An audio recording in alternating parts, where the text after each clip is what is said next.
Hi guys, so today we are sitting in this Land Rover Discovery Sport and we are going to look at how to connect your Bluetooth phone to the in-car entertainment. I've got an Apple iPhone, but because we're working off Bluetooth, the principles that I'm going to show here will apply to pretty much any phone that's Bluetooth enabled. So I am going to go into the in-car entertainment and I'm going to touch the phone button.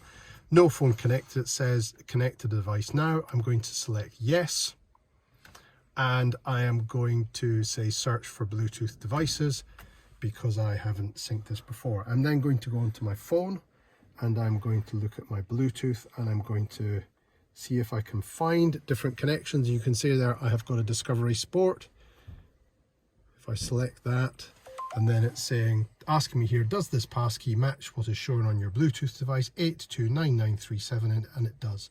So I'm going to say yes, and I'm going to click pair on my phone, and it also is giving me the ability to sync my contacts. I'm not going to do that because obviously this is a car that we're selling, but you can see now I have Richard's iPhone connected there. So if I now want to make phone calls or anything via my phone, I can do that very simply. So the cool thing is that now that we have got my phone connected, you can see Richard's iPhone 02 is coming up here. I can now go into that and I can have contacts, etc., as one would expect.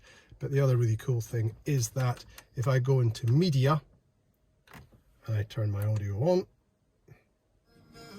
you can see that I now have the ability to select Bluetooth audio, which wasn't present before, and that allows us to play music that I'm running on my phone. In this instance I'm running Spotify, but it will work with other media players on your device as well. Thanks for taking the time to watch the video. Hope you found it useful and informative. If you have, please like, please subscribe, please comment. This car we're looking at actually for sale, so if you're interested in a Discovery Sport either now or in the future, please look in the links below and have a look at this car or the other cars we've got for sale. Thanks for watching.